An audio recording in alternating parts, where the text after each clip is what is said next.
Communication globale, vos émotions à travers notre son. Wereldwijde communicatie, gevoelsuitdrukking overgebracht door het medium geluid. This is Elaine with a video response to Proudyke. Hey, I just watched your video that you put up regarding cheater accounts, and you mentioned seeing people that are subscribed to others and neither the subscriber or the person they're subscribing to has any videos, and yet they've apparently got like thousands of subscribers to one another. And it's really interesting because the countries that you mentioned kind of fall in line with something that I've discovered in my own intelligence world kind of research. I recently got a book. It's from a company in Germany called Klingenfuß, and I'll hold it up here. This is the 2007-2008 Guide to Utility Radio Stations. And what this is a listing of all shortwave radio stations that are not in the business of simply doing broadcasts to the public. In other words, these are point-to-point services. For example, it could be aviation, which means it could be military, commercial, what have you. It could be marine, like shipping, anything that's of a non-broadcast nature. So it's two-way communications.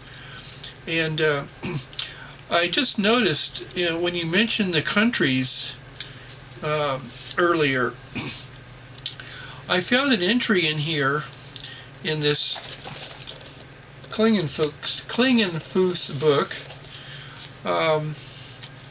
There's a group of people located in the following countries: Pakistan, China, Tajikistan, Kazakhstan, and let's see, those are the ones. And they're communicating with one another, and they're using equipment that is basically amateur radio equipment, but it's not in the amateur service, and it's a terrorist organization. And I'd rather not mention the exact name of the organization here. There's probably an advantage in terms of this particular book is also subscribed to by our own intelligence services like the National Security Agency and the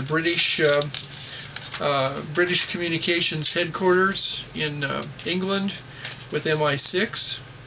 And their business, 24 hours a day, 7 days a week, 365 days a year, is monitoring all kinds of communications of a two-way nature between not only what might be termed enemy countries or possibly enemy countries, but even allies.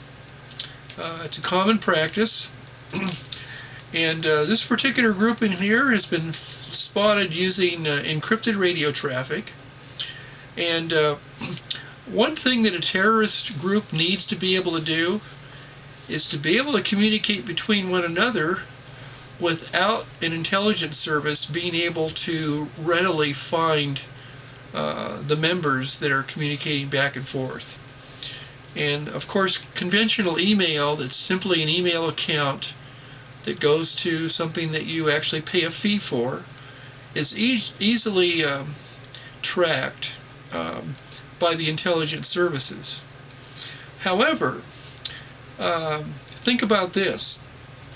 Let's say a group of nefarious people all subscribe to YouTube. They have no desire necessarily to post videos, but they can put up a YouTube account with a, for example, email address. It could be at Hotmail or Yahoo or something else. And they can simply subscribe to one another so that on YouTube they can do private messaging between one another within the YouTube network. So this gives them a forum to be able to communicate to one another. And I guess they can do videos if they want, but it's simply another method to try and stay under the radar of the actual government intelligence services that wish to monitor all this stuff. So I just wanted to put this out. I have no idea.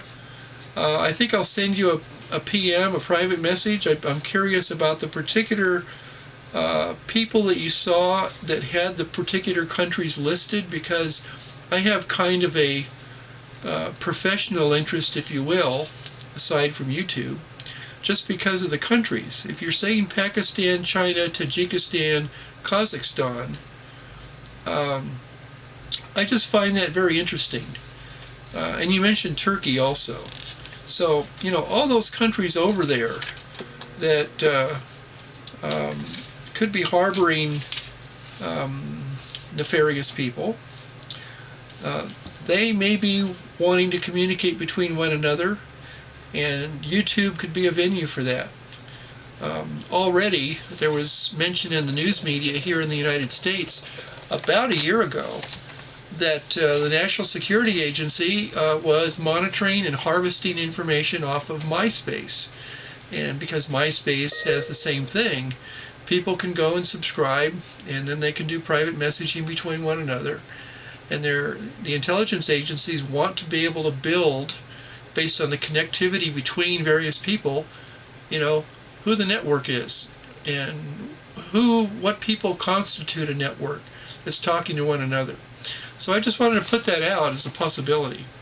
So I'm really interested in doing some messaging back and forth with you, and perhaps give me a chance to look at some of the profiles of the people you mentioned. I think it's very fascinating. It's a strange world out there, and you can't tell the players without a program. Bye.